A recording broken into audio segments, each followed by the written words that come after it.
Hello and welcome to Novara FM. My name is Eleanor Penny.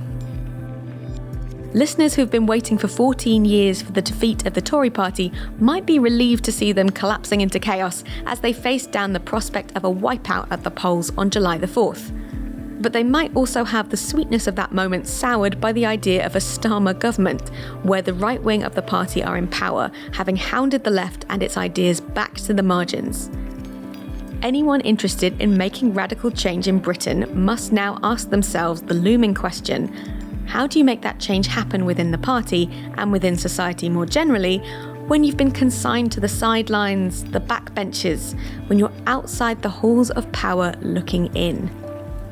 In his new book, The Searchers, author Andy Beckett takes a look at this question by charting the careers of 5 key figures from the Labour Party's radical left flank: Tony Benn, Diane Abbott, John McDonnell, Ken Livingstone and former party leader Jeremy Corbyn. The book follows them from the radical movements of the 1960s to the doldrums of the Labour left in the 80s and 90s, up through peak Corbynism in 2017 to its defeat at the polls in 2019. It's not just about these 5 individuals. The book examines the historical forces shaping them, how their politics challenge the orthodoxies of both party and country, and what their careers in office tell us about how power is organised in the UK. Andy Beckett is a journalist and historian who writes for The Guardian, the London Review of Books and the New York Times Magazine. His books include Pinochet and Piccadilly, Britain and Chile's Hidden History, Promised You a Miracle, Why 1980 to 82 Made Modern Britain, and his latest work, The Searchers, 5 rebels, their dream of a different Britain, and their many enemies. We talked about Salvador Allende, the Iraq War and the Black Power movement, about Margaret Thatcher, Tony Blair, and whether there's any hope left for the left in the Labour Party.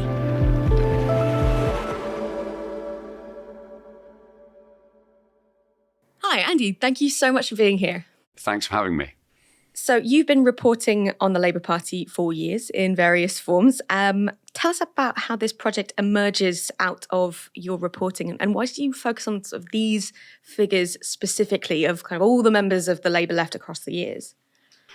I mean, the book kind of started, I guess, around the time what we might call peak Corbynism, with a bit of nostalgia. So sort of 2017-ish. So when he first became leader, I wasn't sure how much was really going on with his kind of project. So it took me a little while, although I was writing about politics for The Guardian at the time. I kind of thought, is this a big deal or not? I wasn't quite sure.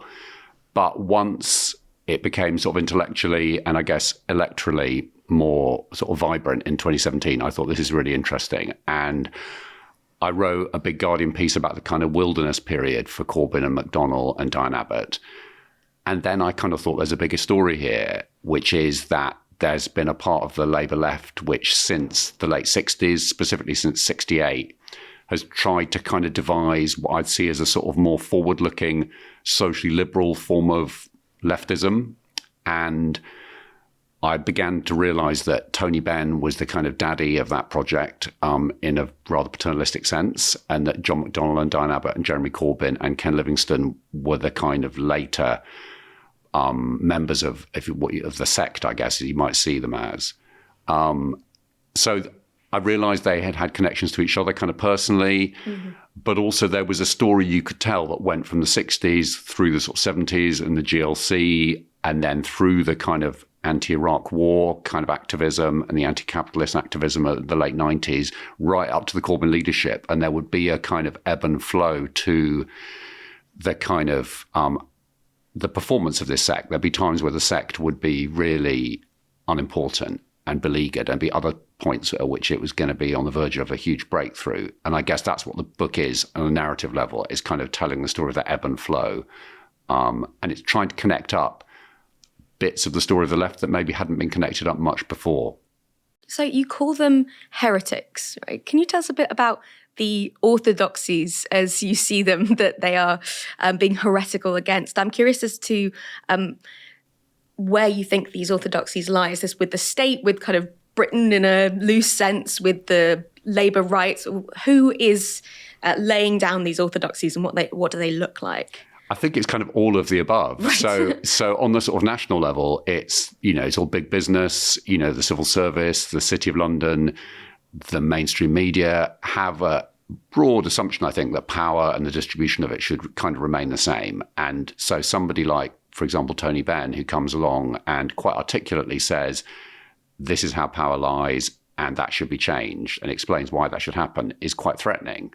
So I think that's the national aspect of it. But then within the Labour Party, I think the dominant view since the party's been founded has been that, yeah, we might redistribute power to some extent, but we're not going to shake things up fundamentally because either that's not desirable or that's impractical.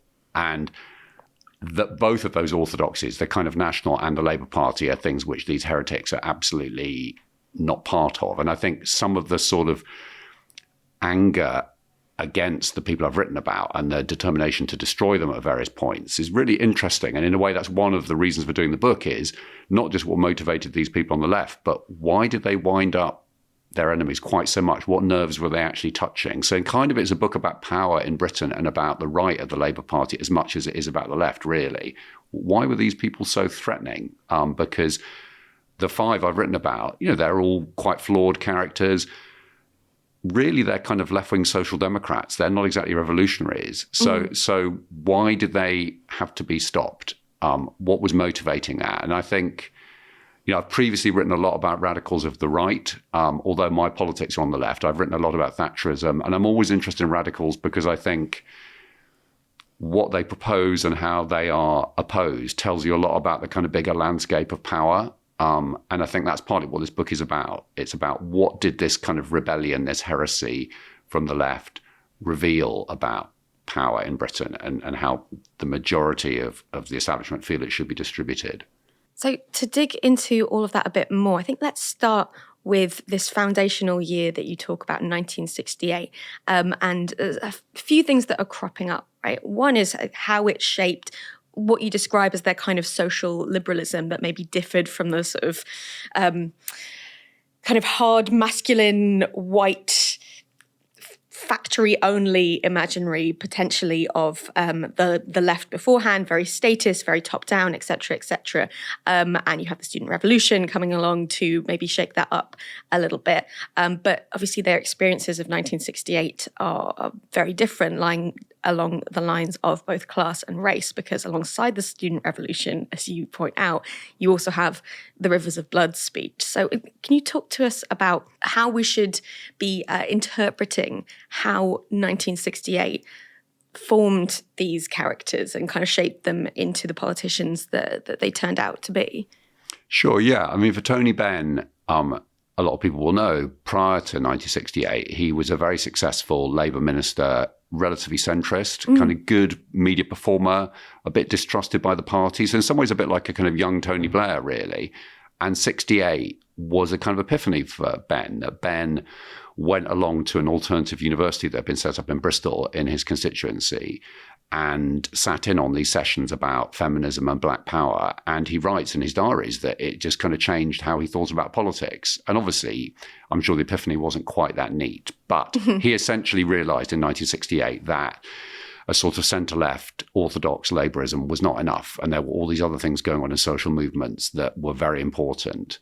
So he changed, I guess, in his early 40s, whereas the other people I'm writing about are all much younger. Ken Livingstone was still living with his parents and was basically watching 68 on TV. And obviously an important aspect of 68 is that it was a televised kind of, revolutionary wave. You saw this stuff on TV and in a way that you wouldn't have done previous revolutionary kind of waves. So that's how Livingstone experienced it. Diane Abbott was living, in Harrow, so sort of outer London, quite socially conservative, a very white area, and Enoch Powell's Rivers of Blood speech had kind of ramifications where she lived that far-right politicians visited, the National Front campaigned. So it was a very frightening kind of moment for her. But at the same time, black power in America in 68 was really gaining momentum, and she was also kind of, she noticed that. So from her point of view as a kind of black woman, 68 is a kind of exciting but also quite frightening time. Mm-hmm. Whereas the other people I write about, they're all white men, so it's a slightly different. But just to pick up on something you correctly pointed out, the 68 version of leftism is a bit anti-state or quite anti-state. and quite socially liberal. And I think that's an important part of what formed the people I'm writing about, that they're not traditional statists. They're not crazy on Whitehall running everything. And they're often smeared as being kind of top-down, Stalinist, Whitehall must run everything people. But that's not really what they've ever been about. And that 68, that slightly more anarchist kind of flavour of 68, that's definitely there in all their politics. And that's one of the reasons I was interested in them, because I have written a lot about the 70s, and I always thought the 60s, oh God, do I have to write about that? I've read too many books about that. There's nothing new to say. And of course, once I started reading about 68 properly, I thought, oh God, this is actually really, really interesting. And it's had this huge, long legacy. And the book is partly sort of exploring that. Like, 68 wasn't just about 3 exciting weeks in Paris, and that's the end of it. It's got a much, much longer legacy. And I guess the people I've written about are part of that, and what they did subsequently is part of that. Tell me a bit more about the shape of that social liberalism, because you're completely right. They're not sort of stereotypical, dyed-in-the-wool, statist, top-down actors, but they're also not your traditional anti-establishment, sort of anti-parliamentarian leftists either. I was really struck by your pointing out that, a lot of other students at the time were raging against the machine, saying, of course, I would never join the Labour Party. And teenage Jeremy Corbyn is like in his bedroom sort of reprinting Labour Party pamphlets. Bless him.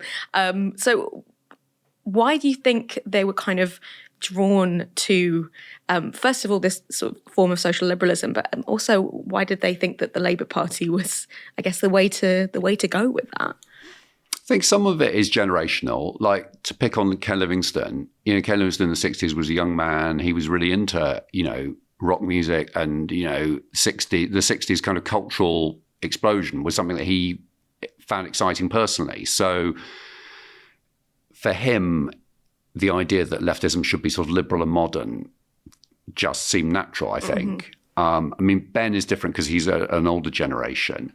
But I think they just kind of, they were coming of age in that time, and they thought leftism has to fit with how people are actually living. Corbyn, a very important part of his formation was that he went to Chile in 1969 when Salvador Allende was running for president.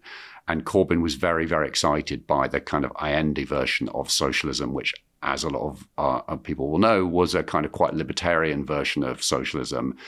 And Corbyn found that very exciting. So it's partly to do with the kind of cultural explosion of the 60s. It's partly to do with just things that were in the air. Allende had been very influenced by anarchism himself as a teenager. So their influences were that. It wasn't a sort of Soviet-style sort of top-down leftism that appealed. And I think in 68, you've kind of inferred this, the Labour Party was at a really low ebb. The local elections in 1968 in London, where Labour loses virtually everywhere, including Islington, I think possibly Hackney as well, like virtually every single borough. So Labour is kind of hollowed out in 68. And a lot of the people on the right of the party in local government kind of give up or lose their seats. And so for people like Livingstone, who are quite calculating, there was a sense that if we move into Labour politics now, we can actually get somewhere, because the right is kind of in retreat, and there's lots of people in the party who are desperate to have young activists join. So there's a kind of radicalisation of the Labour Party that starts in 68, because these new working class, sometimes middle class people come into the party, come into London specifically, and join these local parties where there's hardly any energy. And so Livingstone went from being a sort of new member to running various committees in his local Labour Party within a couple of weeks. So like joining the Tories as a young person now, like, please come. Yeah, exactly. Yeah, God, the mind boggles, yes. Tell us more about that influence of Allende, and you've also mentioned Black Power movements in the US. There does seem to be a kind of international interest or an international inflection. And of course, 1968 is this critical moment in the reshaping of Britain's relationship with what were / currently at the time are its colonies. How does that sort of influence their different politics? Because of course, a Corbyn is quite different on these issues than, say, a Livingstone.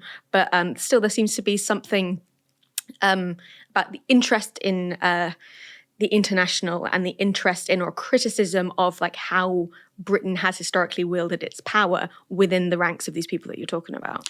Yeah, I mean, Jeremy Corbyn, before he went to Chile, went to Jamaica, in some ways quite amusingly, in voluntary services overseas, so this kind of paternalistic kind of post-colonial organization, he went and volunteered in Kingston. And it was very radicalizing for him because Jamaica had recently become independent. Kingston, as now, was very, very socially and racially divided. And he saw all that firsthand. There were kind of Black Power demonstrations in Kingston while he was there.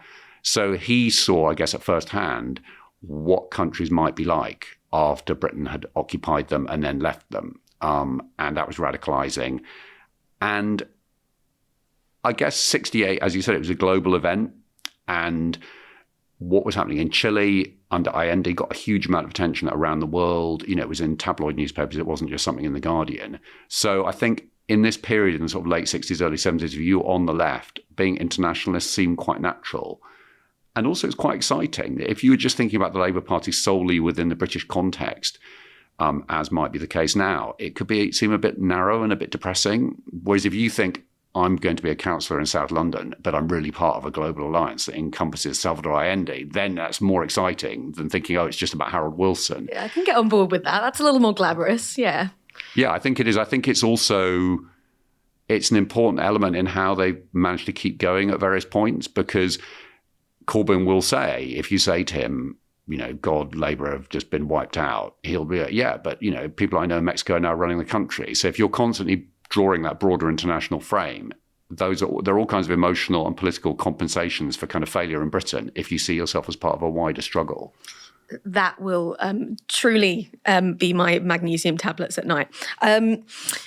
So tell us more about those early experiences that particularly the younger generation had in the Labour Party. Because as you say, they are sort of gasping for an injection of new blood, as it were. But there are also the mechanisms of party discipline, which remained suspicious of certainly a kind of a form of leftism or a form of kind of socially liberal leftism that these people represented. I'm particularly interested here in the experience of Diane Abbott and what that tells us about what the Labour Party was, what it wanted, and its relationship to Britain at large. So all the people in the book, apart from Ben, all got involved in local Labour politics in the 70s, as councillors. Diane Abbott a little later, at the beginning of the 80s. And to some extent, you could kind of sidle your way in because you'd be elected locally. You weren't dealing with, the right-wing media hadn't yet picked up on your dangerously radical ideas. So you could get elected in these sort of hollowed out local Labour parties pretty easily, and you could learn about doing stuff. Councils had more power then than they do now. So people at Livingston were doing all kinds of stuff with housing in South London that was quite radical, and they were learning about how to distribute resources and how to use power. So there's a period where they could kind of learn and begin to become known and to network. But then once they become a bit more prominent, it's more problematic. And particularly Diane Abbott, in the early 80s, she was involved in the Black Sections movement, which was Black Labour members wanting to have essentially their own organisations within the Labour Party. And that was not, on the face of it, a very outrageous demand, because there were youth sections, there were all kinds of other groups within Labour that had their own. But the Black Sections movement was seen by the Labour leadership, particularly by Neil Kinnock, as being really sort of extreme, a form of a kind of apartheid, racially divisive, et cetera, et cetera. So there was a huge amount of opposition to it. And Diane Abbott would turn up at Labour conference in a sort of Black Sections T-shirt, sitting next to kind of, rather older white men dressed slightly more conservatively, and would be seen as a kind of divisive, radical figure. So Black Sections is really important in her kind of formation, and it also told her that the Labour Party sort of hierarchy was not going to be very open to this kind of challenge. And we have to remember, this is a point in the early 80s where every single MP was white. There weren't even many Black councillors, and there was one GLC councillor who was Black. But this is a period where Black people in Britain are really pushing for more representation, and their case is incredibly strong, but they're doing it in an incredibly white-dominated political system, and that applies to the Labour Party as it applied to, politics as a whole. I'd love to know more about the particularities of her experience with Black Sections, and you've pointed out that there has been like a consistent theme in her run in office throughout the decades now of the way in which she's used as a kind of sacrificial shibboleth, which is definitely a mixed metaphor, to prove to potentially a kind of anticipated racist audience, a racist electorate, which is arguably real, arguably a fact of the Labour rights imaginary, to show that, okay, we're not like her. We also, dislike her, and we are absolutely prepared to marginalise the politics that she represents and the kind of people that she represents. Yeah, I think one thing that always fascinated me about her is that she didn't fit in the sense that she was a woman when there were very few female MPs. She was a black MP when there were only 4 non-white MPs. But also, I think the way that Diane Abbott speaks and spoke when she was younger is really significant here, that she spoke in a voice that to some people seemed a bit posh because she'd been to Cambridge. So although her parents were working class and she was not a wealthy person at all, I think some of the kind of hostility she's aroused has been obviously misogyny, racism, but also a sense that you don't present yourself in the way that's acceptable. You sound a bit posh. Sometimes your sentences are a little bit grand, and that's white men are allowed to do that. Black women are not allowed to do that. And I think for her, there's footage of her appearing, which I found, in the corners of the internet, on Question Time and so on, as a kind of young MP when she'd just been elected. And there's a sort of visceral hostility towards her from the audience, which at this point is pretty much all white. Whenever she talks about racism, whenever she is just a bit firm about anything, there's a sense that if she'd been someone who spoke in a more working class voice, who was not abrasive, then that would have been a little bit more acceptable. But there's something about her being quite upfront and speaking in a particular way that really wound people up. And I think that's terribly revealing about them and about what a lot of the party, but also a lot of voters thought black people should do, that black people could maybe be elected a bit, but they certainly couldn't be at all grand in their affect. That wasn't allowed. And I think it's still the case even now. I think people will say to you, oh God, she's just so full of herself. And it's a very loaded kind of interpretation of who she is. I'm wondering if you could tell us a bit more about how we can draw on Diane Abbott's trajectory and, of course, the broader story that you're telling through Diane Abbott's trajectory to tell us about how the Labour Party imagines its demos, right? How it imagines the people that it's serving, that it wants to serve. Because, we're recording in the crux of a large question about okay, does the Labour Party want the black vote? Does it want the Muslim vote? Or is it actually trying to sort of scourge it out of its political imaginary? I think that's a really good question. My book, a lot of it is set in London, and some people who have reviewed the book have been irritated by that. They've said, oh, London's too dominant. Why is this book all about London? And London is too dominant. But I think how the Labour Party sees itself, London is often quite kind of marginalised. That a lot of people in the Labour Party think the heartland of the Labour Party is, the industrial or the ex-industrial north of England. And London Labourism has always been seen as a bit dodgy by the party leadership. London Labourism is seen as a bit too liberal, involving too many middle-class people, a bit too multiracial. So I think Diane Abbott particularly, but also other people who are in the book, they represent a kind of London radicalism within Labour that is something the party doesn't necessarily want. And I think you see that now in the election campaign, that transparently Labour's strategy is all about appealing to voters outside London. They take the London Labour vote for granted.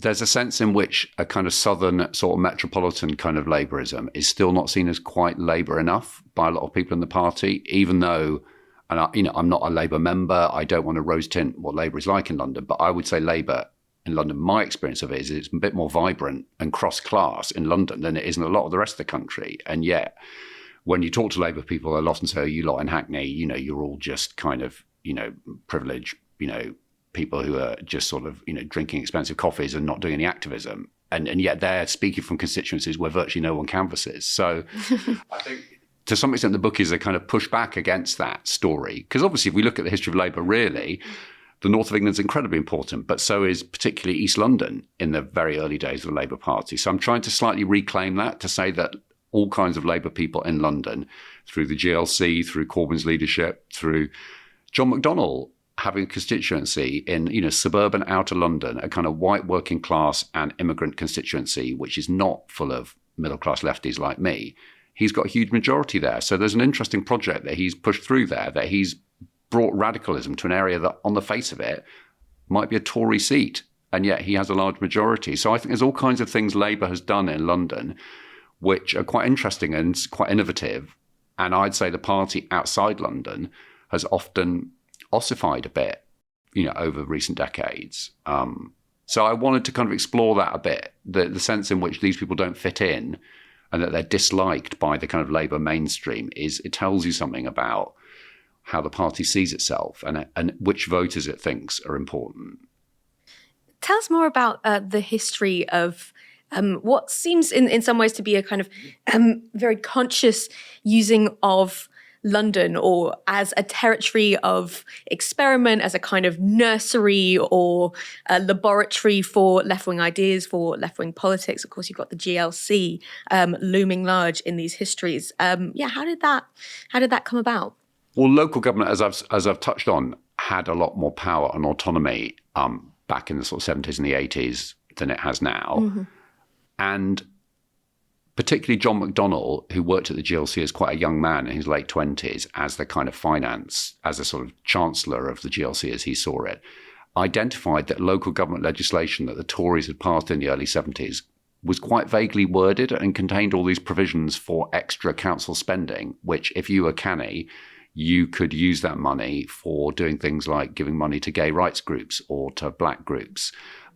Whereas when the legislation was written, they probably thought it would be used for, floral displays outside County Hall or something. But they found ways to get extra money to fund things.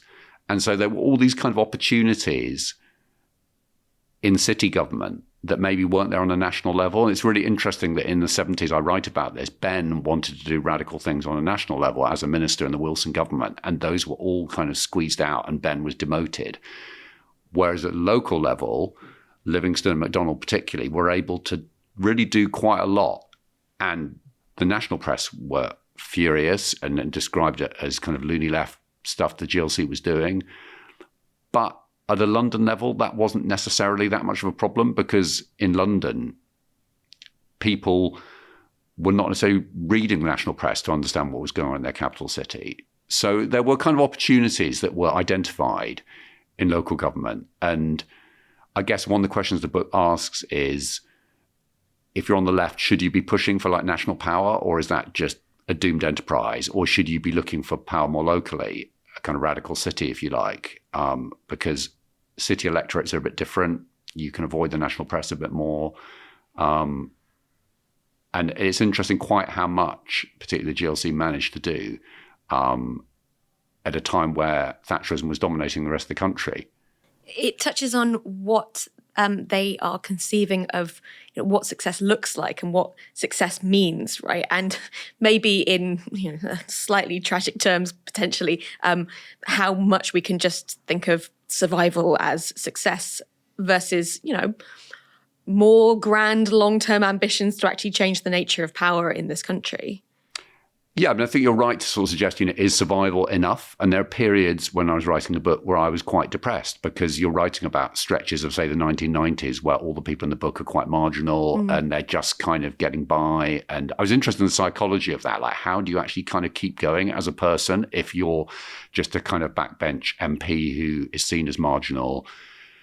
So those periods are tough, but I guess I want to open up a bit the question of what political success actually is. And obviously the charge that's always laid against the Labour left is, oh, well, in electoral terms on a national level, you're failures. Corbyn didn't win elections. Ben, stood for the leadership and stood for the deputy leadership and lost both times.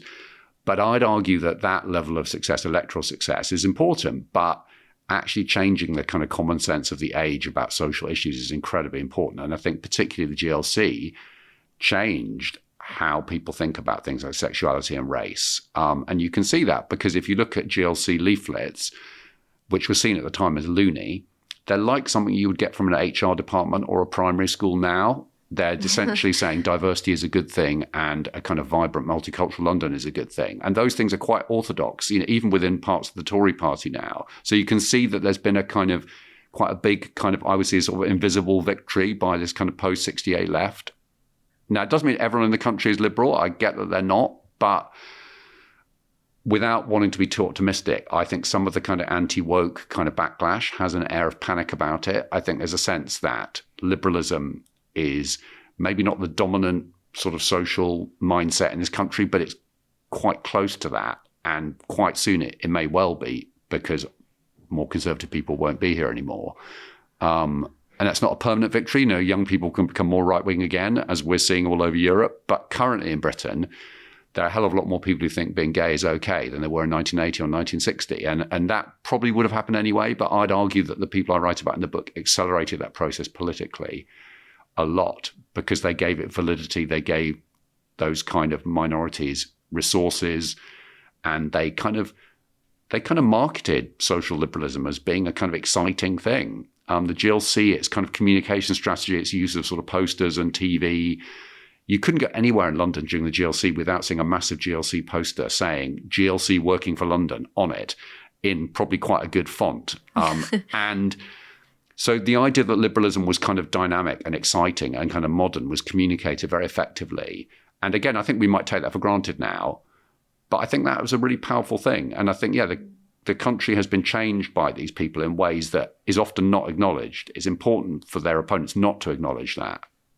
As well as helping radically shift the kind of common sense of the country, if you like, I'm interested in how they also shape their enemies. I mean, both inside the Labour Party and in the Tory party and elements of the media. I mean, there's enemies galore, right? But there does seem to be this kind of push-pull back and forth responsiveness because the fear of the left looms so large in these people's imaginaries, even though the numbers are somewhat sparse. Yeah, there's a kind of set of tactics, I guess, that their enemies have always used, and you see them cropping up again and again. So you see Ben being attacked in the press in very similar terms to how Corbyn was attacked 30 or 40 years later. You see Livingston being attacked when he's GLC leader in the same terms. So the press are kind of mobilised, including the kind of centre-left press. The Guardian particularly, was often used against the radical left, particularly against Livingston when he wanted to run for mayor in 2000. So there's a kind of press offensive. There's also a sort of slightly more subtle offensive from parts of the state, I guess. So there's recurrent stuff about Ben, and then obviously later about Corbyn saying, he's not healthy enough to be prime minister, or he's mad, or, the army won't obey him if he becomes prime minister, they might mutiny. These things are said, by anonymous sources from the civil service or the Ministry of Defence whenever these people look like they might have more power. And I think that's really interesting. And again, that's part of the project of the book, is like, what happens when you have someone who might become prime minister, i.e. Corbyn, who doesn't think nuclear weapons are a good thing? And the answer is, senior military people say to the press quite soon, well, I'm not sure if we'll do what he tells us. And that's really interesting. Even if you're not on the left, it tells you about the kind of what's acceptable and what's not acceptable within British political discourse. And I don't want to exaggerate, but the number of kind of death threats and so on against the people I write about is kind of extraordinary. And there's an occasion in the mid-70s where Ben was demoted by Harold Wilson. Ben had this job as industry minister, and Ben had these radical plans to kind of nationalise chunks of industry and make workers much more powerful. And they were watered down. And then there was a press campaign, and Wilson essentially demoted him. And one of Ben's children went to see Ben's wife, Caroline Ben, who was a school governor, and came to the meeting and basically to tell her that, your husband, our dad, has been sacked or demoted. And Caroline Ben's first response was, my child's coming to tell me that he's been assassinated. And Caroline Ben was not a sort of melodramatic person. So that's the extent of the kind of threat that was there. And if you talk about that, that's seen as slightly like, oh, don't be so melodramatic. But I find that fascinating, the way that these people who were really sort of left social democrats were seen by parts of the state as being too challenging for the system to kind of accept. It reminds me of the anecdote that you lay out in the book about, I think, one of the Corbyn sons ringing up John McDonnell on the precipice of a Corbyn victory, saying, oh my God, he might win. What happens then? And John McDonnell says, oh, don't worry about it. MI5 will knock him out as soon as he gets a sniff of power. And, obviously that didn't literally happen. But, a few years later, you do get videos of soldiers shooting at pictures of Jeremy Corbyn just published to not particular disapproval from the media. Exactly. And I think those kind of things have a real power that's not acknowledged, because if you're a kind of centrist voter, if you see footage of soldiers shooting at Jeremy Corbyn's face on a target, what that might say to you is having Corbyn elected is a risk. So you might think what the soldiers are doing is disgusting, but if you know that the state is going to kind of reject the left, like a kind of organ transplant that goes wrong, if you like, then that might make you think this is too much. Even if you're on the left, you might think, I can't vote for these people. And, we've touched on Chile. I mean, of course, Salvador Allende, his government, did all kinds of innovative and quite inspiring things. But of course, it ended in a military coup. And that military coup in Chile in 1973 was something that was a huge world event. And Chile was seen by outsiders as a fairly solid democracy. So the message from Chile was, if the left gets power by winning an election and it starts to shake things up a bit too much, it will be overthrown violently. And again, it sounds a bit melodramatic, but the fear of a kind of Chile-type scenario in Britain was real for people like Ben in the 70s, by Corbyn later. They were thinking about this all the time. No one thought when Allende was elected he was going to be overthrown by the military, and yet he was. Because he essentially was, although not super radical, Allende was changing things around a bit too much for the establishment. So that was a kind of warning that's there. And it's there a lot in Ben's diaries. Ben met Allende's widow, and he's sort of a bit haunted. Ben says at various points, people are saying to me, be careful if you do end up becoming deputy leader or leader of the party or prime minister, heaven forbid, you don't want to become another Salvador Allende. There's a question here of the sort of spectre of the USSR, both, in literal form in its early years and now as a kind of a folk devil, being used to marginalise the left. There is the argument, of course, that many people have made. I believe I'm taking my version from David Graeber. I'm sure a listener will correct me if I'm going awry here. That the threat of the power of the USSR can be seen as a help to the left in other countries, because, that's the big thing that capitalist states don't want to happen. So, okay, fine, you can have an NHS, just don't have a revolution. We can have some kind of détente here. But then it's also, as you lay out, used as a slur, essentially used to marginalize the left within the party, to say, like, these are Stalinists. They are hiding their cards. They want to overthrow people, put people up against the wall, do top-down statism, et cetera, et cetera. Can you talk about that dynamic a little bit? Yeah, I think that's a really good thing to raise, that they were often smeared as being kind of Stalinists and being sort of Soviet stooges and so on. And during the GLC, Ken Livingstone had people from Solidarity, from the anti-Soviet trade union, to County Hall. But funnily enough, the Telegraph would still run stories saying he's a Stalinist. So it was quite an effective smear. And I think one of the real problems for the left, but particularly for the kind of strand of the left I guess I'm writing about, the more libertarian left, is that I think a lot of people who should know better either can't or won't draw distinctions between different bits of the left. That, clearly there's quite a big difference between Tony Benn and Soviet politicians in terms of their views of freedom and individualism and, consumerism and so on. And I think a lot of people don't want to draw that distinction. There was a excruciating interview that John McDonnell gave, I think, when Corbyn was leader, where he was on Sky, I think, and he was talking about Labour's plans for nationalisation. And McDonnell explained in a kind of patient, sort of slightly avuncular way that he has now that he's older, that, they weren't going to do nationalisation in the old way. It wasn't going to be run by Whitehall. It was going to be much more locally managed. There would be lots of democratic oversight from local groups and trade unions and so on. He explained it all. And then the presenter just turned to him and said, so you think Whitehall should run everything then? And it was just like David Graeber, in fact, I think we talked about this, said to me, it was like a frequency that either couldn't or wouldn't be heard. It's like McDonnell could say anything about his version of leftism, and then the mainstream media would just be like, oh, so you're just a traditional Stalinist, are you? That's a massive problem, I think, for the people that I write about. That, Ben was talked about in the press as someone who wanted to be a kind of dictator of Britain.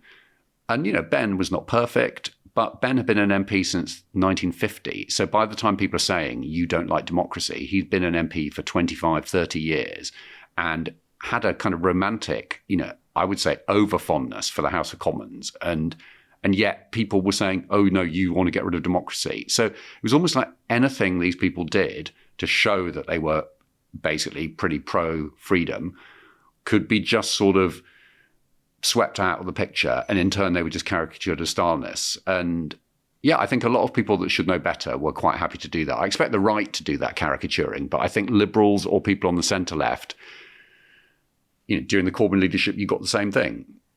And I think that's a problem and it's a really difficult problem to overcome because people are just determined to throw the left all in the same basket. You're all top-down authoritarians, even though there's a kind of libertarian left tradition in Britain going back at least to the kind of Peasants' Revolt in 1381, if not a lot further. So what is their relationship to the state and state power? There is this, of course, you are wielding state power in some capacity as your role as MP, sure, but there is also a kind of a suspicion of it. There's this phrase, in and against the state, that gets bandied around. Tell us more about that. Yeah, so I think, Ben had been a minister, as I mentioned, in the 60s, at the heart of the state, and had become quite disillusioned with what the state could and couldn't do, thought the state was often, quite bureaucratic, quite inefficient, quite domineering. And the others in the book, they'd come through local government. They'd had contact with anarchists, in their formative years. So there's a kind of sense that we can use the state to do good, radical things to change people's lives, but we're always a bit suspicious of it. And the GLC particularly persuaded people to come and work for it who previously had nothing to do with the Labour Party or the state at all.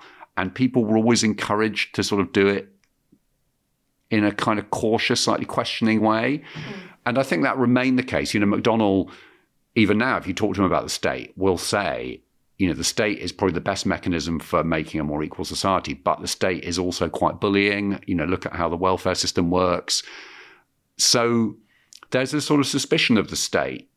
There's also a suspicion of that kind of post-war sort of corporatism. I mean, partly what these people are reacting against in the 60s and the 70s is that kind of very big state, quite paternalistic sort of British post-war social democracy that people like Ben and McDonnell saw that as, limited in its success and very undemocratic and, quite domineering. There's a sense that the state is the tool we have to use, but we also need to remain in alliance with social movements outside Westminster and outside the state. And Livingston particularly was quite articulate about this quite early on, saying, when he watched 68 on TV, the lesson he took from it was you need people on the street and you need people inside the state bureaucracy, and they need to kind of interact with each other. That's the way the people on the street get what they need. And because if you're, in his view, a radical within the state, you can say, look, we need to do this because otherwise these people are going to riot or they're going to do a sit-in and they're going to shut down our offices or whatever. So there's a sense that there could be a kind of interplay between sort of street politics and party politics and the state. And I think that's a really difficult kind of set of maneuvers to pull off. But I think there are points in the story I tell where they were doing that quite successfully. They seem to have substantially different approaches to the actual wielding of power in terms of coalition building and also in terms of how much they see themselves as quote unquote pragmatists. Right? You do have somewhat of a split between Livingston style governance and McDonnell style governance, and Corbyn, stereotypically kind of wanting to be friends with everyone. How do those kind of cracks emerge, and what does it mean for what they're doing in their capacity as MPs and local councillors?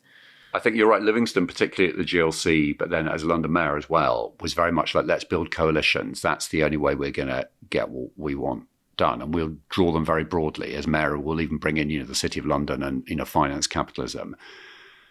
McDonnell is a bit different in the sense that McDonnell was more and is a bit more doctrinaire. But at the same time, McDonnell also prepared to build alliances. McDonnell would protest against Heathrow expansion with Zach Goldsmith. And you'd say to McDonnell, how can you do this with a right-wing conservative? And he'll say, because we will make an alliance on this issue, on the understanding it's just this issue. So there's a sense with McDonnell that maybe he's sure enough of his politics to be able to collaborate with other people without getting lost or getting a bit blurred.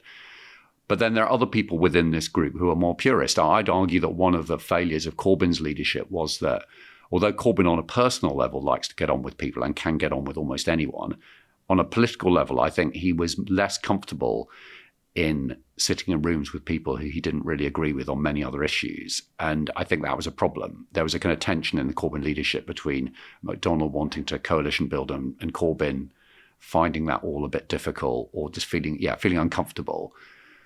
Ben was another kind of coalition builder in the sense that when he became a really powerful person on the left in the 70s and the early 80s, the people supporting him would run the gamut, from people in the SWP to people in smaller left-wing groups to people in the Labour mainstream to people in the union movement. So he was drawing together a lot of, a very diverse kind of body of support. But I think there's a contrast in how the people in the book think about power. I'd say that McDonnell and Livingston maybe slightly stand apart, that they're both thinking all the time, how do we maximize our power?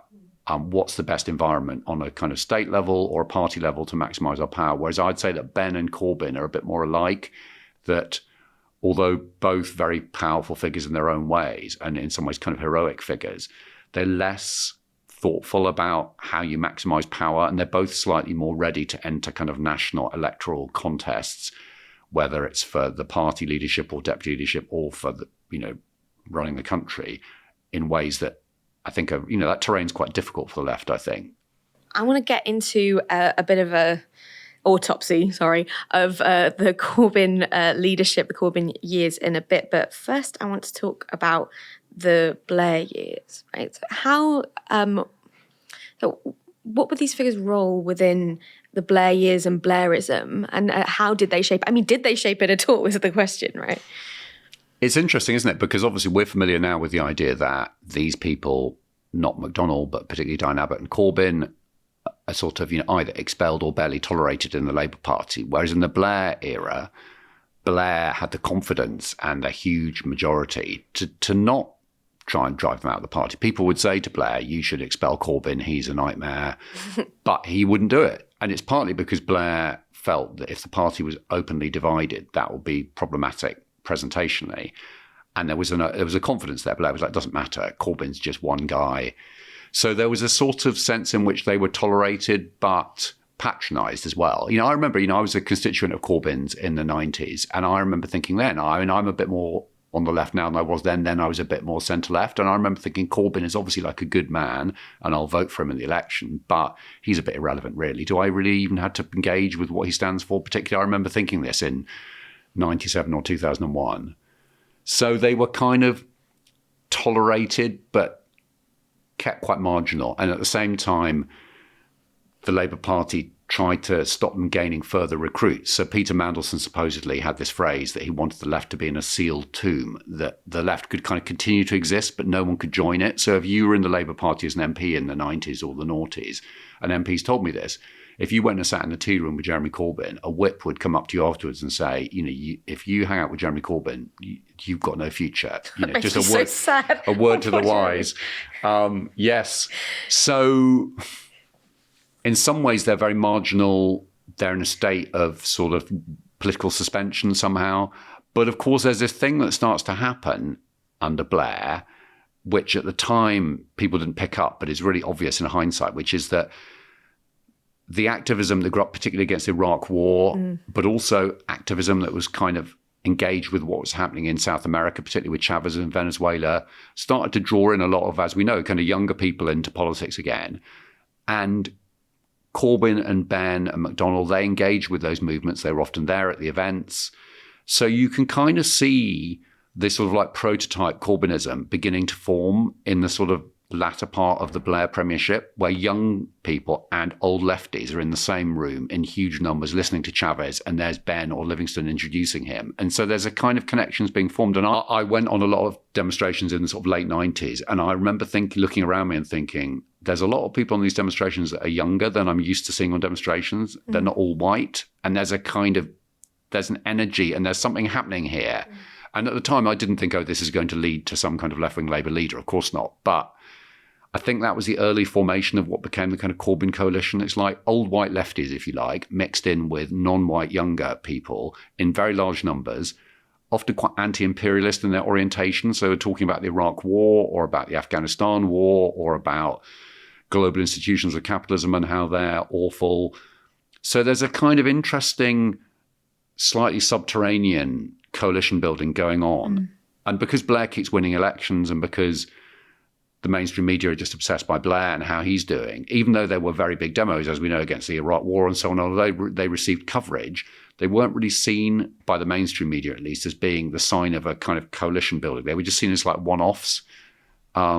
And the power of those things as it was accumulating wasn't really picked up. How did the Iraq War in particular act as a kind of fulcrum that changed people's relationship with the Labour Party? I'm talking about, of course, the figures that we've been discussing, but also, I guess, the extra parliamentary left, the electorate, that they're also seeing themselves as serving. Because, certainly, I was a little kid at the time, but, even I remember everyone talking about this huge, what was seen as, rupture, betrayal that the Labour Party was undertaking in, doing an illegal war, doing some war crimes. I think it was really, really important. We'll remember that, the Iraq War was, started in 2003, and the election 2 years later in 2005, Labour got an absolutely tiny vote. And Labour won because the Tories were supporters of the war as well and were even more unpopular. But Labour in 2005 got about 36% of the vote on a very low turnout. So there's a real shedding of support by Labour after the Iraq War.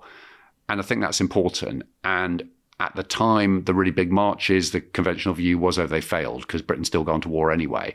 But people were on those marches. I was on them and they looked around and they saw other people. And I think that was quite confidence building for a lot of people. People involved in Stop the War who were used to maybe being a bit marginal suddenly were like, oh God, here we are. There's hundreds of thousands of people. And for the people I write about, for Ben and Corbyn and so on, who spoke at these rallies, that was pretty exciting for them because they're suddenly addressing very, very big crowds, a lot of much younger people. They're not speaking just to aging fellow leftists. They're speaking to a much broader kind of coalition. So I think I think that's a kind of powerful moment. And I remember going on one of the Iraq marches and I'd written a book about Chile and about Allende and the dictatorship. And I'd interviewed this guy who'd been tortured and held in Chile, who'd then come to Britain as a refugee. And I had this very interesting interview with him years before the Iraq War. And then I ran into him on the march, in this march of 1 million people. We were in Starbucks, heresy, getting coffee on this freezing cold day. And there he was, and I remember thinking, for me personally, it was really powerful. I was like, oh God, this guy, we're on, of course we're on the same side on this issue, but he's this guy from Chile and I've run into him right here. And I think there were all kinds of encounters like that in that activism, which were quite exciting for people. Whereas in the sort of mid-90s, late 90s, before this moment, again, although I was kind of a bit more centrist, I still went on a lot of demos and so on. And they often felt a bit small and a bit melancholy. And the Iraq sort of mobilization felt different. Let's skip ahead to 2014, 2015, because what you detail in the book is, I guess, how much of a surprise that Corbynism and certainly Corbyn's election, let alone the size of the influx of people that it brought into the party, was completely out of the blue for anyone in the Labour centre and the Labour right. Why didn't they anticipate that? And what does that tell us about the shape of the party at the time?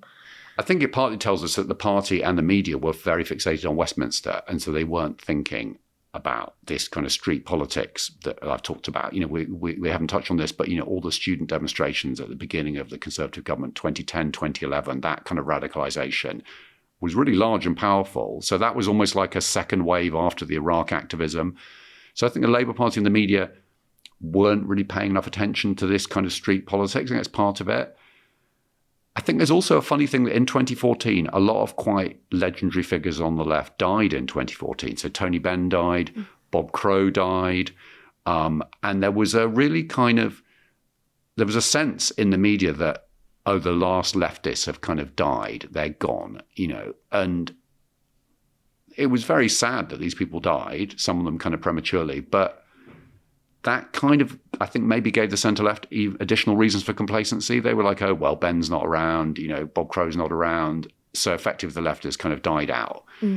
I think there was a real sort of tactical kind of complacency as well. I mean, something that fascinated me, and covering the kind of big span of time the book covers is quite useful because you spot things that you wouldn't spot otherwise. That when Livingston ran for mayor in 2000, he wanted to be the Labour candidate, and then they blocked him, and then he ran as an independent.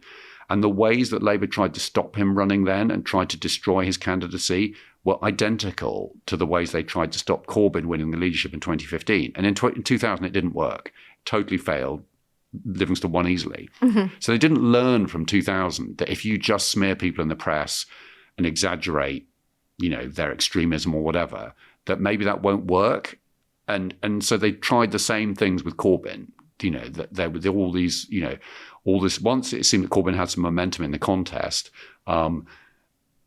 people were sort of smearing him in very similar ways. And so it's almost like the right of the party just got out the same old toolkit and then wondered why it didn't work. And I think it was just a huge kind of complacency. And I suppose, at this point, Ed Miliband was Labour leader in 2014 and then obviously lost in 2015. And although I don't think Ed Miliband was a very effective Labour leader, as he would himself admit, he had a kind of systemic analysis of what was wrong with Britain, about the squeeze middle and about predatory capitalism that was kind of mocked at the time, but I think was quite accurate and has proven to be quite prescient.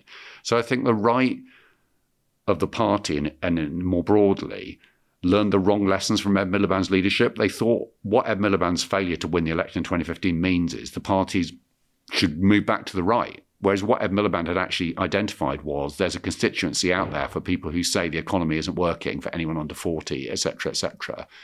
And there's interesting research about Labour members that shows that before Corbyn stood for the leadership in 2015, when you spoke to Labour members, and this is kind of academic research about what they want, there's a kind of latent demand for a more radical Labour leadership that is there. And so Corbyn kind of fits into a context in party terms that's quite favourable. Labour members are like, Blair ended up in Iraq, Brown didn't work, Miliband was too cautious.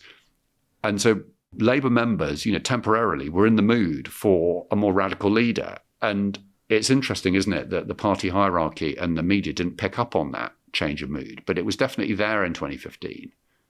It seems that Corbyn and McDonnell and Abbott are also kind of surprised by their victory. And I guess what was almost frustrating to read about is, I guess how that produced a sort of improvisational quality to the leadership that seemed to persist throughout its tenure. There is a bit of a kind of painful reconnoitering that certainly as someone who kind of lived through / was, around on the margins of Corbynism at the time, to confront just how much they were building the tracks in front of the train here because they weren't used to power. It was a bit like, okay, if I'm imagining a different politics and you're imagining different politics, who's flying the plane?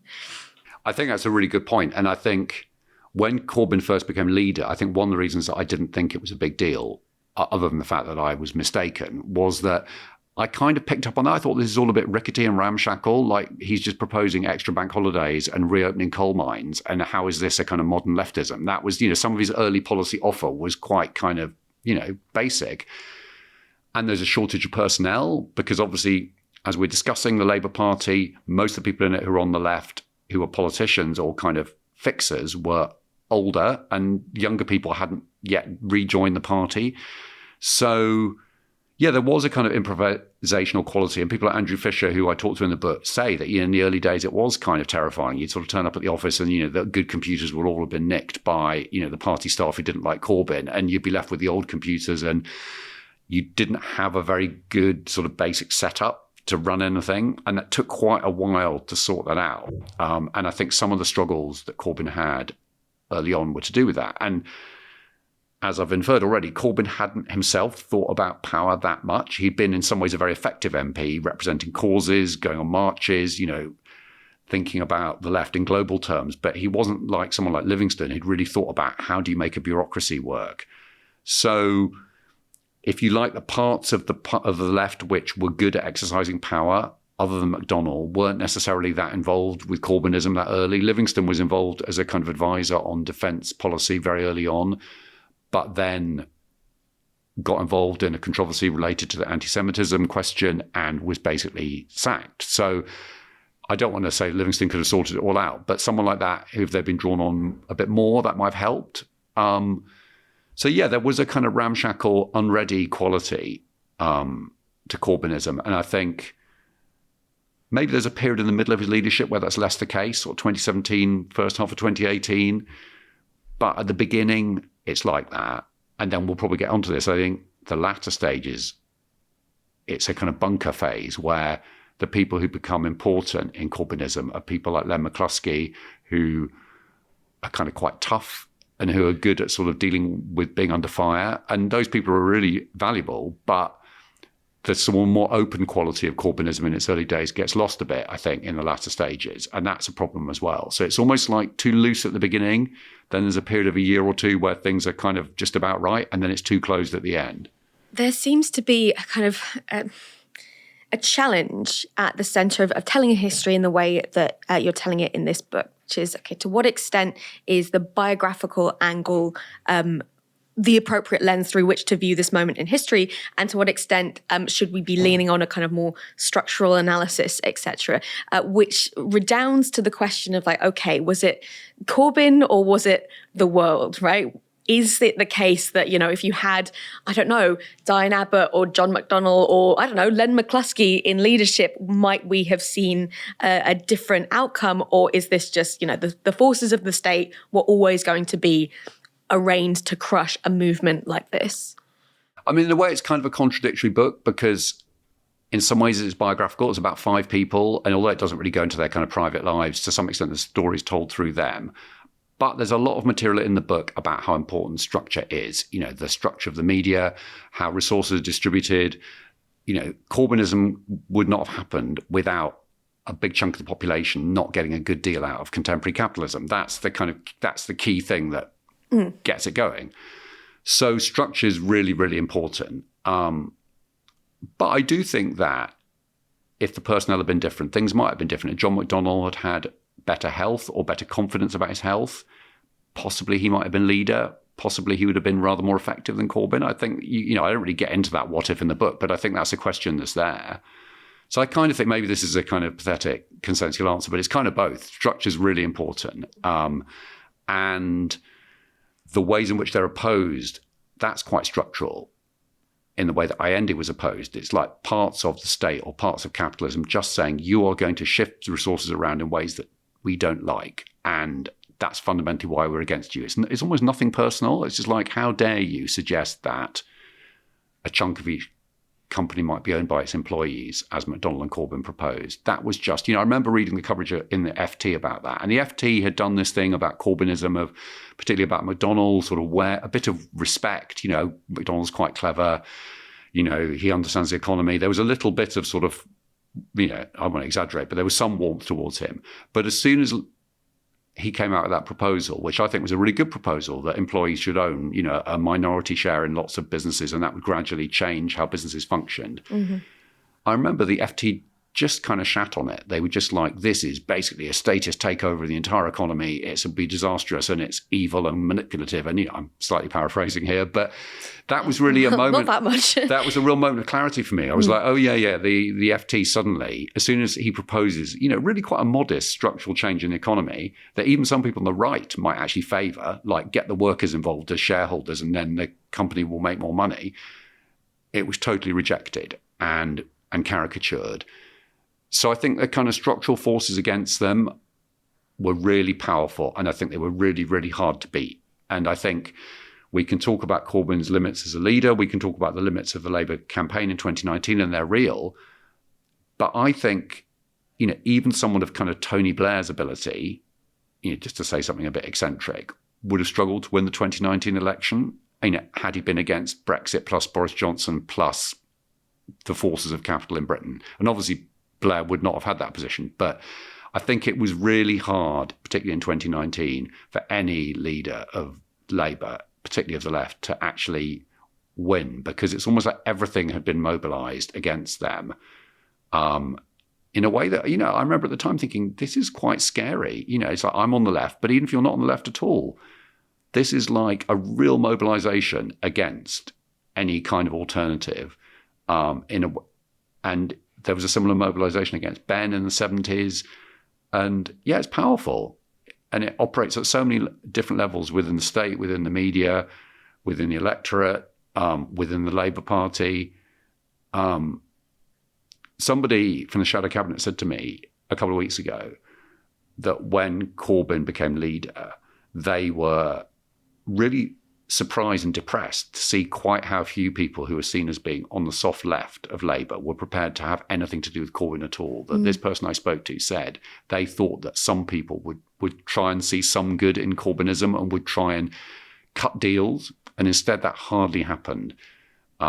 And I think, again, that was very telling about, if you like, how much change is sort of tolerated, that even people who think of themselves on the left in the party would basically not accept shadow cabinet positions and would not do anything to help Corbyn when he became leader. And it might be because they thought Corbyn's a bit pious or not going to be a very good leader or whatever, but I think it was more that there's almost this kind of unspoken divide between the soft left and, if you like, the radical left. And a lot of people on the soft left will like to see themselves as quite radical, but actually when it comes down to it, they tend to side with the centre or the right. And that's one of the lessons, I think, of the Corbyn leadership. It's kind of depressing, because I've still got a little bit of kind of popular front romanticism in me, where like, oh, can't the Social Democrats and the Socialists all be together? Mm-hmm. And, I'm not saying it can't ever happen, but the Corbyn leadership tested that idea kind of to destruction. And I think Corbyn made a huge number of mistakes, but the people in other parts of the party did not do much to help, if anything. And clearly they did a lot to undermine. Right, when we get to the question of can Social Democrats and Socialists align, the people saying no are rarely the Socialists on that side of the equation, I find at least. I'd love to know more about your analysis of the downfall of Corbynism in 2019 election and, of course, just after, because there do seem to be two historical moments that are a little strange to lump together, and that's me doing the lumping together, perhaps, but they seem to flush out similar elements in how the Labour Party was governed and how it sort of, failed to be governed in some ways by the leadership office. Those are Brexit, of course, and the anti-Semitism crisis. I mean, I think both of those things, Brexit and the anti-Semitism crisis, are both obviously incredibly damaging to the kind of Corbyn project, as we all know. And they're both issues which were kind of almost perfectly designed to be difficult for someone like Corbyn to deal with, because obviously his self-image was that I'm a committed anti-racist. And although he'd shifted on Europe from being pretty anti-Europe to being sort of tentatively pro, 7.5 out of 10, I think was the thing, he wasn't terribly interested in the EU, to be honest. So you had one issue that was sort of a threat to his entire self-image, and another issue which was something that was very problematic for the Labour electorate, but Corbyn didn't really pay close attention to. So there were those things happening that were both poisonous for him. I think another factor, which I just add in quickly, is that we have to remember in this point in sort of 2018-19, the Conservative government, Theresa May's government, was really weak and struggling. And I think that was really unhelpful for Corbynism, because it meant that people on the Corbyn side could think, well, we haven't really resolved the anti-Semitism crisis, we haven't really resolved Brexit, but we might win the election anyway because Theresa May is so unpopular. So in a way, it prevented them thinking rigorously enough about what the hell to do about their problems. And I think that, to use a kind of crass football analogy, a lot of Corbyn people thought the 2019 election, or whenever the next election was going to be a kind of low-scoring draw, that they wouldn't need to get that many votes because the Tories wouldn't get many votes either, because a lot of the Tory vote was going to vote for the Brexit Party. And so the moment when the Brexit Party decided not to stand in a lot of seats was absolutely fatal. And I've asked John McDonnell about this, and he said that, they didn't really have a plan B for like what the hell we do if the Brexit Party decides to basically form an alliance with the Tories. They hadn't really thought about that enough. So I guess strategically, I'd say the Corbyn leadership handled this period sort of latter part of 2018, 2019 pretty badly. But I think those things were very, very, very difficult to deal with. And something I get into a bit in the book is it's very important to remember that there was a tension between Labour and some Jewish community groups that long predated the Corbyn leadership, that when Ed Miliband was leader of the party, Ed's obviously from a Jewish background, and there's no reason why if you're Jewish you have to support a Jewish Labour leader. But in 2010, as much as the Jewish Chronicles polls can be relied on, Labour were getting kind of 40% of the Jewish vote, that kind of thing. In the election in 2015, they got 15% of the Jewish vote, and 69% of the Jewish vote went to the Tories because Ed Miliband had gone to the occupied territories and said some mildly critical things about what Israel was doing. So there was already quite a poisonous situation between the party, and there were accusations, not of anti-Semitism flying around, because obviously that would have been absurd with Ed as leader, but there was a kind of, the ground was already sown with all these kind of mines, if you like, before Corbyn became leader. And of course, at the time of the anti-Semitism crisis under Corbyn, the media showed no interest in that. They'd say, it's all Corbyn's fault. It's all because Corbyn is an anti-Semite or he's friendly with anti-Semites that this thing is blown up now. There was no interest in actually relations between Labour and the Jewish community are already under strain for all kinds of reasons that might be quite valid. People are allowed to have different views on the occupied territories.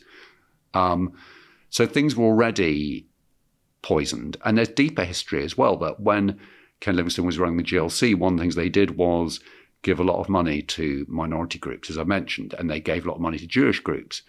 And the Board of Deputies of British Jews essentially wanted to adjudicate which groups got the money and which didn't. And the GLC refused. They said, we will decide. And the GLC gave money to what were seen as, in inverted commas, the wrong Jewish groups, i.e. slightly more critical of Israel. And the Board of Deputies probably didn't ever forget that. So there are kind of things buried in the deep history of the left and the Jewish community in Britain, which were almost like bombs ready to go off when Corbyn became leader.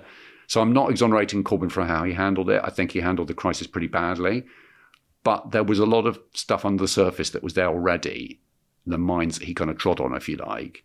And that was all left out of the discourse because it was really important for critics of Corbyn on anti-Semitism to state that it was all about him. He was the kind of poisoning factor here. And you couldn't include these other bits of information in the discussion. And I also think the media were spectacularly incurious about any of this. They just wanted to keep it to the kind of drama of Corbyn and which anti-Israel activists he'd hung out with at which event and whether they were anti-Semites or not. So it was all kept in that quite narrow. So yeah, as I say, I'm not exonerating him of how he handled it. And there was anti-Semitism in the Labour Party. There's probably anti-Semitism in the Labour Party now, as there is anti-Semitism everywhere in Britain. But I think if you look at the more kind of independent research about that, it's pretty clear that anti-Semitism was more prevalent in other parties than the Labour Party when Corbyn was leader. And again, that wasn't really information that the media or the Labour right were terribly interested in. I mean, a final point to make, I think, which is really important, is that Corbyn had been involved as an MP in sponsoring a lot of early day motions in the House of Commons against anti-Semitism. He'd done it intermittently throughout his career. There's dozens of them. And it's still kind of excruciating to me that when the controversy blew up when he was leader, that without saying that he was right about everything, he didn't draw attention to that fact, that he'd been in the 80s, the 90s, the noughties, quite often standing up in the Commons and condemning anti-Semitism in various contexts. And I think one of the signs maybe of his operation not being streetwise enough was that they didn't just get that out into the public domain. There was a way that they could have done that. They could have said, we've made mistakes, there is anti-Semitism in the party, we are dealing with it or trying to, but don't mistake Jeremy Corbyn for a kind of lifelong anti-Semite, which is the impression that was increasingly given.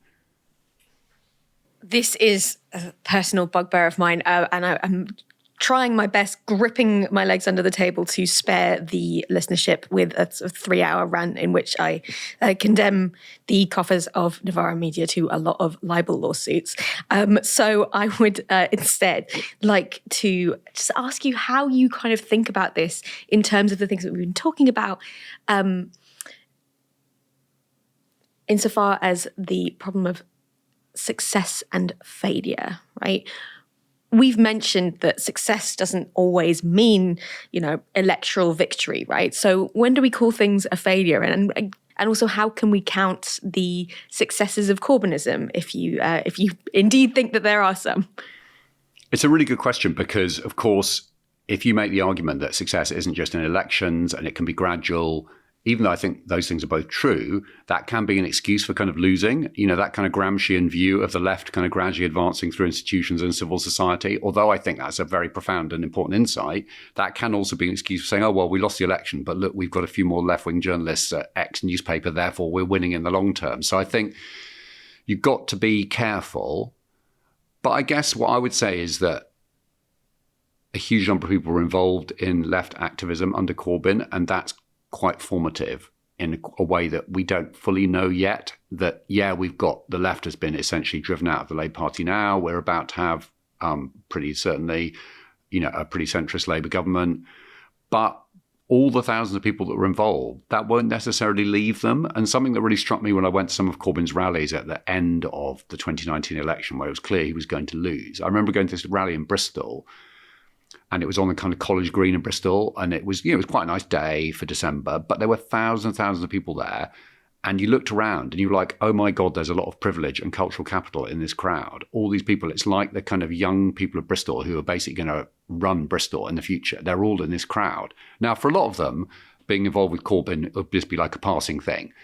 But I think that kind of mass involvement, that's probably left a legacy that's really important. It's a really big involvement compared to the scale of the left in, say, the 80s. A lot of young people in the 80s were voting for Margaret Thatcher. So I think the experience of it, I think also, we'll see, won't we? But if Labour win the general election, I think it's quite likely that within 18 months they'll be quite unpopular because they'll be keeping to relatively austere spending plans and public services will still be troubled. And at that point, and this is something McDonnell says, but I think it's right, Labour may well be casting around for something a bit more social democratic because they'll think, what the hell, the NHS is going to get us kicked out of power if it carries on falling apart. So I think the fact that Corbynism generated a lot of ideas about reshaping the economy, there was a lot of dynamism in the kind of left-wing think tanks then. Those ideas are all still around, and a lot of those are quite contemporary.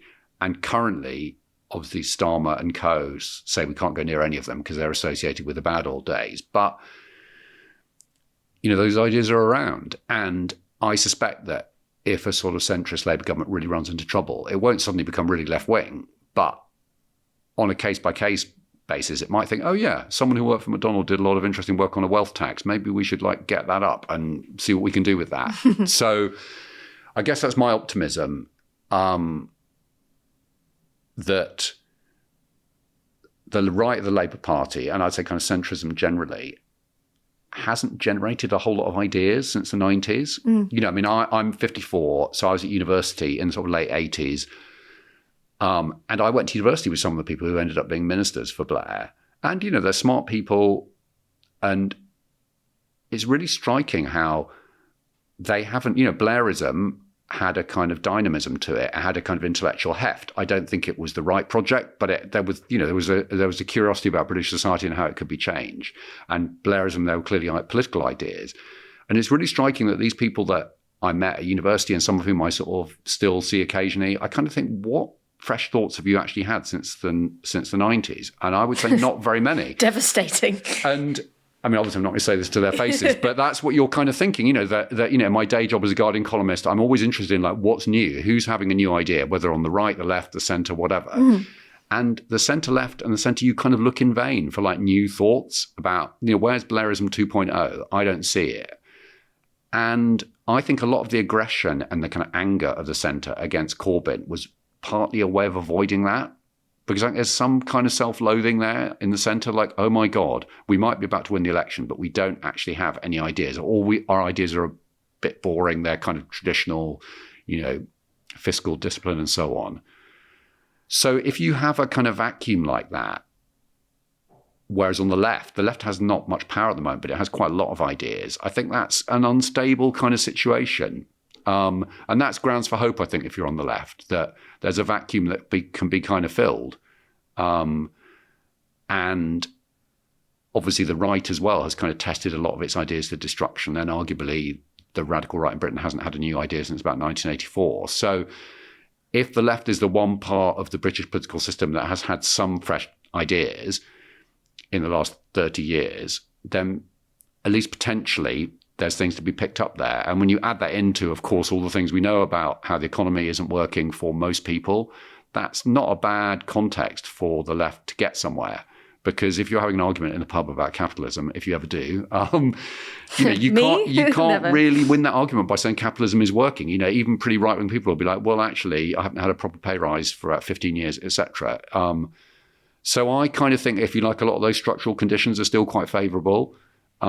Whereas there are early periods I write about in the book, like the late 80s or the early 90s, where you really could say, what's favourable here for the left? The young people were quite right-wing in the 80s, a lot of them. Capitalism was working not brilliantly, but okay for maybe 70% of the population. So where was the left going to kind of draw its energy from? Whereas now I think the kind of those sort of structural conditions are more favourable. But at the same time, of course, institutionally, the Labour left has been marginalised. So there's this weird tension. And is that kind of sustainable? Can you really have a Labour Party with about 10 left-wing MPs when maybe 30% of the population is left-wing? I'm not sure that's got to be resolved somehow, that disconnect, I think.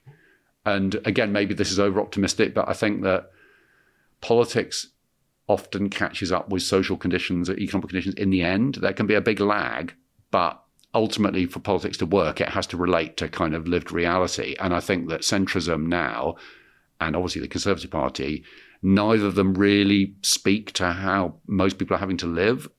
And I think, I don't want to big up the left saying, the left have got so many brilliant ideas. But I think some of the better stuff that was being put out under Corbyn's leadership by people in left think tanks was speaking to who owns shares in Britain, or who owns property, and how can we change that? It was quite reality-based and quite curious about reality. And I think that kind of ideological sort of intellectual work can be quite powerful. I mean, in a way, that's what Thatcherism was. It was a load of people on the right, as we know, in the sort of 50s, 60s, 70s, thinking, what is the condition of society and how can we shape our politics to kind of reflect that? So that is a recipe that has certainly worked for the right, and at least potentially that could work for the left, like pay attention to how life is. And I think the opponents of the left are not that engaged with everyday life. So I will leave the listeners with that call to being curious about reality, then maybe that politics will catch up with socioeconomic conditions, and hopefully the call to Keir Starmer to pay attention to reality. Andy, it's been such a pleasure talking to you. Thank you so much for coming on the show. Thanks a lot.